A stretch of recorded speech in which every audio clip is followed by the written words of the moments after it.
example. Then, ang nindot lang yun ni Pedro, ang atong unang Santo Papa. Wala din siya may na siya ang source of healing. Then, iniingon siya, in the name of Jesus Christ, baro. Umuli kanunan na akong iklaro kay bisan ako nagkasakit dyan po ko, wala mo na sayo is supposed to undergo therapy pero mahalat at yung therapy ron. No? Ako naghuwat pa po kung matagaan ko kay I will be in Rome, no? Karong John, ay doon ako mandayon kay mahalat at yung among nato gastuhan almost 300,000.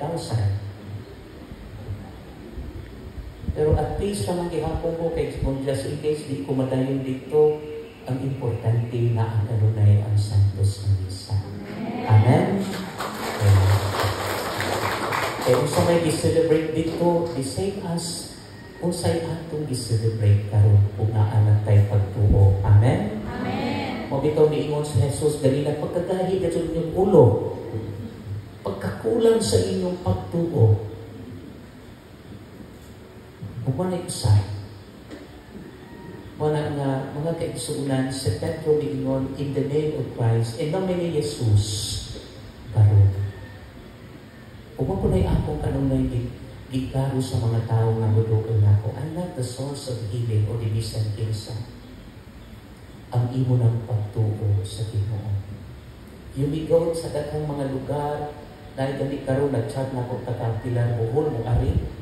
Pero kanunay sa Atatiho na I just found out na siya i-take ng mga mga medications na panahon mo atake yun siya. Father, sorry, di ko kananhapin.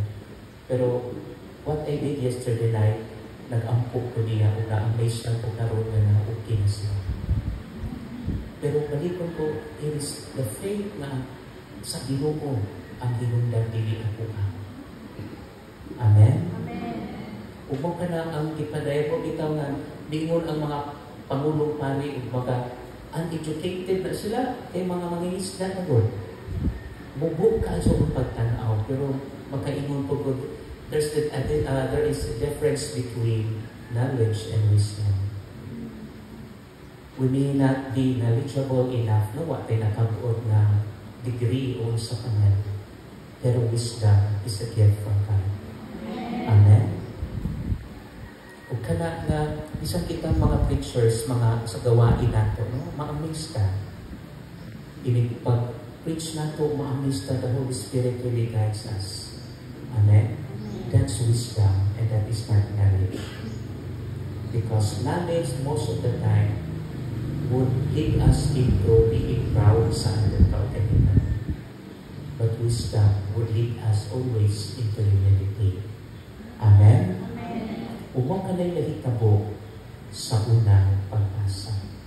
Peter claimed himself not the source of healing, but Christ is the ultimate divine physician, maugayon ang source of healing. Amen? Amen. Then ang ikaduha o katapusang punto ni ining panahon sa pagkabanhaw. I know we have our own personal death, literally physical death na nangamatay ka. Kita nga naarili karon, we have our own story to tell. But we have also our kind of resurrection. Ang mga testimonya na po na ipadayan, dili na ay yung naakitay resurrection. Na bisag mo ulit na hitabo na to, atong ipa sa Diyos. And what is so amazing, nag-iapa kita karon. Amen? Kung manay usa ka utang na angay natong ipasalamat sa Diyos, gani mo inunta, God is more than enough. Amen? Kung naanan na dito tayo pagtuo. So, ang atong lala, we never give up. Trusting Yahweh Al Shaddai, kay naara ka dyan si Jack. Nag-ubad ka dyan si Jack ka nato. Amen? And today, maupod ang funeral mass sa atong Santo Papa. We pray for his eternal repose, and ako ganiwa ko na tunang nakisay masulod na Santo Papa. Why? In the Catholic Church, dili ta democracy. We are theocracy. Kung sa may pilipon sa Ginoo, mabitaw ini sa conclave, kung magkatanaw mo sa salida ng conclave, I don't know kung release na siya. Every cardinal, before siya mag-vote, mag-ampo siya sa Espiritu Santo. The Holy Spirit would guide a cardinal kung kinsa. Why baging sa kapatikan? Kung na ako'y mga ubang nagsigikuan, kindly pray for Cardinal blah blah blah na mahimong Santo Papa. You cannot endorse anyone. Ang ato lang, we pray. Una sa kapahulay layo sa atong Santo Papa. And we pray that the conclave will be totally guided by the Holy Spirit. Amen? Gani, nangutana ang atong mga mahal sa laing pagtuo. Di man yun na mabasa ng Katoliko sa Biblia. Actually, nakadalina. Kanong pag-ingon na Jesus sa katapusan sa Ebanghelyo, panglakaw ka mo sa tibuok kalibutan o isangyaw ang maayong balita. It is not from the Hebrew, Aramaic, Latin, or English translation. It is from the Greek translation na nag-ingon, Catholicos.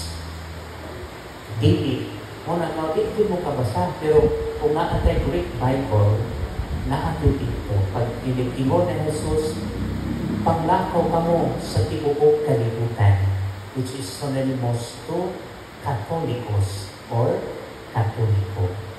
O kung sa may ipasabot ni ini, everyone na nagtuko sa Diyos is the member of the Catholic Church. Amen? Manaas sa atong pagpadayon ng atong kasaulugan o sa tiguan na ta, it's always a blessing. Amen? Ato lang na kung sinati kita kanunay sa presensya sa Diyos, ilabi na niinin atong kasaulugan kanon.